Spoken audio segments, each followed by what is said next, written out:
皆さんこんにちは。ゆりずマインドカフェのゆりです。お元気でしょうか？私は元気です。このポッドキャストでは中級から上級の方に向けて日本の文化や価値観についてお話ししています。さて、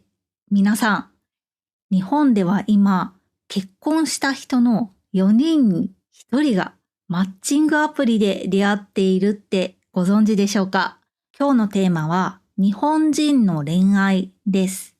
恋愛の話はいろいろあると思うんだけど、今日は特に今の日本人は一体どこで出会って結婚をしているのかっていう今の日本のリアルな結婚に関する裏側に迫ってみたいなと思います。今回参考にしたのは政府機関が2024年に実施した大規模な調査データですね。対象はね、15歳から39歳の男女でなんと2万人となっております。かなり大規模ですね。なので、今の日本のリアルな姿を映し出している信頼性のあるデータと言っていいかなと思います。2024年は少し前ですが、私が調べた範囲では信頼に足る調査というところで言うと、これが最新の調査でしたね。まず過去5年以内に結婚した人に今のそのパートナーとどこで出会いましたかと聞いた結果を見ていきましょう。上位3位を紹介しますね。1位はさっき言ったマッチングアプリですね。これは 25.1% を占めました。2位は職場や仕事関係アルバイト先で 20.5%。3位は学校で 9.9% でした。どうでしょうか？私はマッチングアプリが1位というのに驚きましたよ。4人に1人がアプリ婚という時代なんですよね。最近 SNS とかテレビでよく取り上げられているものに結婚相談所っていうところでの結婚もあるんですけど、これはね 3.3% でしたね。広告はよく見るんですけど、実際に利用して結婚する人はまだ少なめという印象ですね。ちなみに私と夫の話を少しすると、私たちはマチコンと呼ばれるもので出会ったんですよね。企業が主催している男女が会うパーティーみたいな感じですね。でもこの調査によるとパーティーや合コンで結婚した人は 4% でしたね。かなり少数派だったみたいです。私たちは。大変申し訳ございません。この動画を夫に見てもらったところ、重大な事実が判明しました。なんと、私と夫の出会いはアプリでございました。厳密に言うと、私が参加したマチコンというのは、マチコンに参加する前に絶対にそのマチコンが作っているアプリに登録することが条件だったんですよね。で、そのマチコンに参加するために登録したアプリは、登録者とやり取りができるようになっていて、そこで夫と出会ったということが判明いたしました。様々な諸事情があって知らないうちに記憶違いをしていたということでございます。今回夫と過去の話をしていろんなマッチングアプリの事情も思い出しましたので、機会があればまた皆さんにお話できたらなと思っております。では本編へ戻りましょう。ちょっとね、データを見てびっくりしましたね。あとは身近なところの話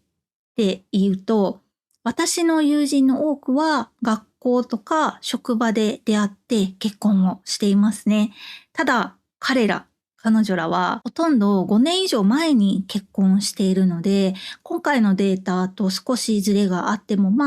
仕方ないかなという感じですね。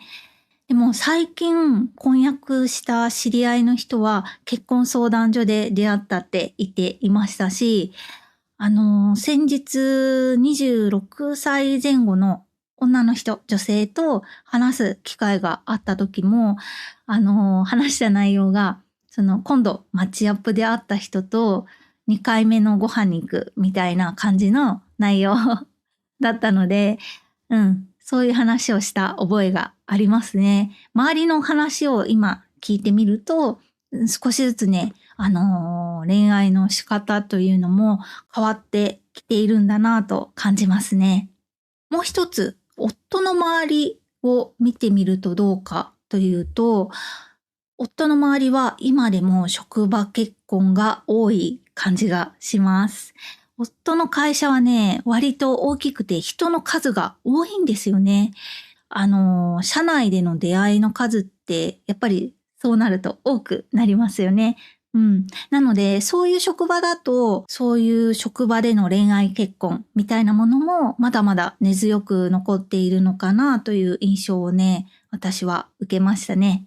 同じ調査で、今現在パートナーはいるけれども、まだ結婚してない未婚者と呼ばれる人たちのデータも取られています。未婚者が今のパートナーとどこで出会ったのかというと、これも上位3位を紹介したいんですが、1位は学校でしたね。これが 26.4%。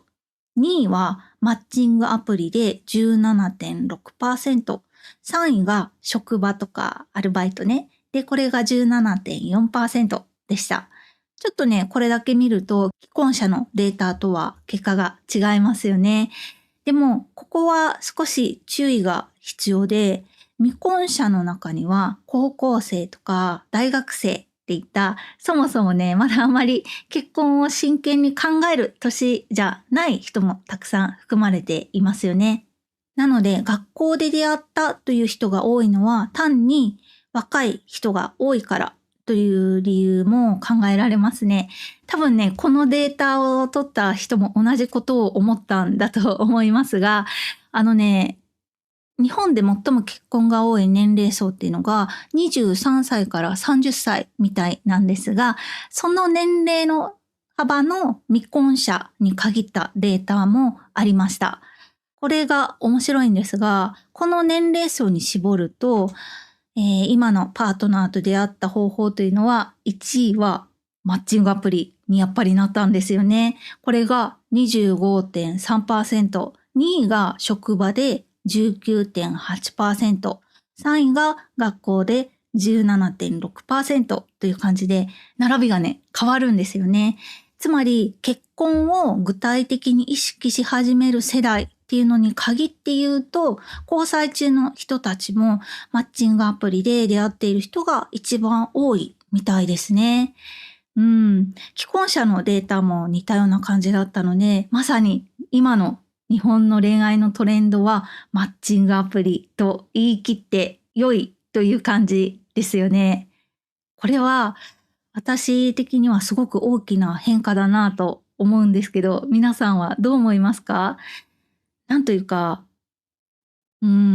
出会いに対する姿勢というのは結構変わってきているということですよね。今までの恋愛は、なんというか恋心が発生するのを待つという、なんでしょう、恋愛スタイルな感じですけど、今は自分から取りに行くという感じじゃないですか？日本ではまだ、自然な出会いの方がいいって考える人も多いと思うんですが、現実としては、その自然な出会い自体が減ってきているのかなとは思います。だからこそアプリみたいに自分で動くスタイルというのが増えてきているのかもしれません。そう。で、この理由について私はちょっと考えてみたんですよね。なんでマッチングアプリで付き合ったりとか結婚したりする人が今増えているのかというところですね。皆さんはその理由は何か思いつきますか？調査結果には直接的な理由っていうのは書かれてなかったんですよね。で、私なりに考えた理由としては2つあって、1つはやっぱりコロナの影響が大きかったんじゃないかなと思います。コロナのせいで、やっぱりずっとマスクをしている期間というのがありましたよね。で、対面でのコミュニケーションも激減したので、すごく制限されたんですよね。で、飲み会も減りましたし、プライベートでのそういう友達付き合いもなくなった時期がありますね。うん。実は別の調査データによると、コロナ前までは職場での出会いと知人の紹介というこの2つが約30%を占めていて、結構ね、年代で拮抗していたんですよね。どちらかというと、職場の出会いの方が多いぐらいの感じだったんですよ。でもコロナのせいで職場とかアルバイト先で親密になる機会っていうのは物理的に奪われてしまったんですよね。で、代わりにそのスマホ一つあれば始められるマッチングアプリが、その隙間を埋めるように台頭してきたのかなというふうに私は思いました。どうなんでしょうね。コロナをきっかけに減ったのは会社の飲み会だけじゃないんですよね。いわゆる合コンって呼ばれるもの、みんな知ってるかな？それも、激減したんですよ。昔はプライベートで集まる合コンだけじゃなくて、社内の年齢が近い人を集めて、大学時代のつてを使って、今他社にいるその友達と、合コンするみたいな、そういうのもあったんですよね。でも、当時コロナの時は、もうそんな集団で集まって食べたり飲んだりするっていうのは、もうね、周囲から非難殺到っていうのが、もう容易に想像ができたので、みんなしなくなってしまったんですよね。それも一個理由があるかなって思いますね。そうやって今まで当たり前にあった自然な出会いというのが、軒並み消えてしまったのがコロナなんですよね。でもだからといって出会いの需要が減るわけじゃないんですよね。で、そういうのがマッチングアプリに吸収されたのかなって私は思いました。今のが理由の一つ目です。次、二つ目ですね。これは恋愛とか結婚に至るまでのその進み方、プロセスの違いにあるんじゃないかなと思います。皆さんはマッチングアプリはしたことはありますか？私は昔使ったことがあるんですよね。あんまり明確に覚えてないんですけど、多分ね、3ヶ月ぐらいした記憶があって、あのね、楽しかった記憶がありますね。詳しい話は機会があればまた別の機会に話すとして、アプリっていうのは顔とか仕事とか、あとね、結婚へのスタンスとか趣味とか、そういうものであらかじめ条件が合ってる人と会うという感じなんですよね。皆さんもしたことあるかな？どうだろう？もししてる人がいたらご存知だと思うんですけど、そんな感じです。なので、最初にフィルターがあって、フィルターがいっぱいあって、そこをね、通過した人と実際に会うっていう感じなんですよね。で、実際に会っていろんなことを確かめていくわけですよね。私はこれを勝手に減点方式っていう風に呼んでるんですけど、会うときは条件が合っていることが前提なので、実際に会ってみて、写真とちょっと違うなとか、話し方のイメージが違うなとか、そんな風に、マイナス点を探して確かめていく感じになりがちかなって、私は思うんですよね。だから良くも悪くも結果が出るのが早いと思います。この人と結婚できるかっていう視点で最初から相手を見ている人が多いので、気が合えば、さっさと付き合って結婚まで行く人も多いだろうなと思いますし、そういうスピード感がある、やりとりになるのかなって思ったんですよね。どう思いますか？どうだろうか？なんかさ、職場とか学校での出会いっていうのは、まず人間関係がありますよね、皆さん。で、その人間関係があって、後で好きになっていく感じですよね。学校だと、友達と楽しそうに喋ってる様子を見たりとか、そこでいいなと思ったりとか、大学とかだと課題で同じグループになって、お互い喋る機会も増えて、それもまたいいなが積み重なっていくわけじゃないですか。そんな感じで、この人のこういうとこいいなっていうポイントが少しずつ積み重なっていく。これを私は、加点方式の出会い方って言っているんですけど、そういう出会いが多いかなって思います。そう、マッチングアプリに比べると、最終的なその判断まで時間がかかるし、自然発生的なので、恋愛に発展しない場合も多いですよね。そう、数も少ないので、そういうところが、データに反映されてるのかなって思いました。これは私の仮定なので、データではそこまで言えないですけどね。そう、そんな理由をね、考えました。皆さんだとどんな理由が思いつきますかね。まあ今のトレンドは間違いなくマッチングアプリですけど、それがいいか悪いかっていうと、ちょっとまた話が変わりますよね。正直私にはわからないなって思います。人によってやっぱり合う合わないがありますよね。そう、あともう一個思ったのが、付き合うこととか、結婚することっていうのをとりあえずのゴールにするなら、マッチングアプリは、最短ルートなのかなって思ったんです。でも実際の人間関係はその後がやっぱりありますよね。その後、二人の関係が長続きするかは、やっぱりまた全然別の話だなって思いました。でも出会い方が今変化してきていますが、自分から動くっていうその姿勢自体は私はね、すごく好きだなって思いましたね。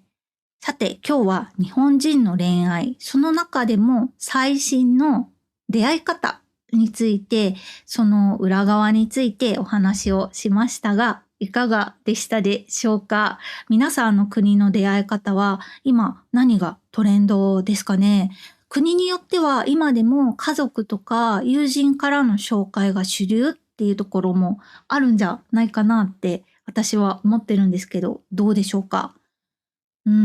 それに比べるとやっぱり今の日本はかなり個人主導で出会いを探すそういうスタイルに変わってきていると言えそうです。そう、少し前に Z 世代に関する話を何回かしたと思うんですけど、あの時に使った本にも書いてあったんですけどね、やっぱり今は自然に誰かと出会うっていうよりも、自分でいろんなことを選ぶ社会に変わってきているみたいな話があったと思うんですが、話してないかな？本には書いてあったんですよね。で、それが恋愛にも入ってきているのかなっていうふうに感じましたね。恋愛においても自分で相手を選びに行く社会に変わってきているということですよね。もし皆さんが今パートナーを探すとしたらどんな方法を選びますか？運命の出会いをじっと待つか、それともアプリを使って積極的に探しに行くかどうかですね。ぜひコメント欄で皆さんの考えを教えてください。ではまた次のエピソードでお会いしましょう。バイバーイ。今回はデータの選び方にちょっとこだわりがあったので、その話を最後にしたいなと思います。アフタートークとして聞いてください。今回のエピソードを作るにあたって使ったデータなんですが、子ども家庭庁という政府機関が行った調査のその一部を使いました。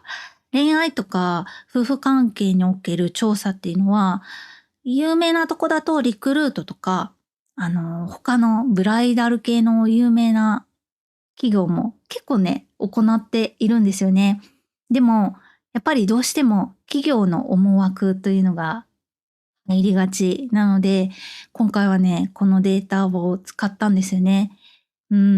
そう。データ選びに結構ね、苦戦しました。ちなみに、今回、完全に余談なんですけど、日本の夫婦とか恋愛とか人口移動とか社会保障とか、そういういろんな変化を淡々と厳格に記録している機関のことを皆さんはご存知ですかね？知らない人も多いかなと思うんですが、それは社人権というところなんですよね。ここは研究機関なので、その日本の動向を知る上で、私的には最も信頼に足る調査を行っているって思っているんですよね。今回のそのエピソードを作る上で、だいたいね、5個ぐらいはそのアンケート調査を見たんですよね。検索した時に上位に出てくるような、その結果の元のデータは、だいたい企業が行ってるんですよね。でも、やっぱりね、どれもね、自分の企業に貢献するようなデータをね、わざとなのか、わからなくてやってるのかは私に判断つかないんですけど、なんかね、曖昧にしてる部分が見受けられるんですよね。私はやっぱり論文を読み慣れてるので、そういう、なんでしょうね、企業の調査報告書っていうのは、なんかね、穴あきのこう地図を見せられているような、そんな感じだったんですよね。でも、社人権はそれが一切なかったです。いや、素晴らしいと思います。本当は社人権のそのデータを使いたかったんですけど、ここは5年ごとに各調査を行っているんですよね。そういう恋愛、夫婦に関する直近のデータっていうのは2021年度まりで、最新版がね、まだ出てなかったんです。なので今回は子ども家庭庁の調査結果を使ったという経緯になりますね。そう、社人権の報告書2021年のを見たんですけど、本当にね、地味なんですけど、なんかね、クラシカルな感じ、美しい資料なので、ご興味のある方はぜひ見ていただきたいなと思います。ちょっとオタクっぽいですか？大丈夫でしょうか？まあ、興味のある人はね、コメント欄に子ども家庭庁の調査と一緒に URL を貼っておきますね。ぜひ見てみてください。言いたかったことはそれぐらいですね。最後まで聞いてくれた人ありがとうございます。ではまたお会いしましょう。バイバーイ。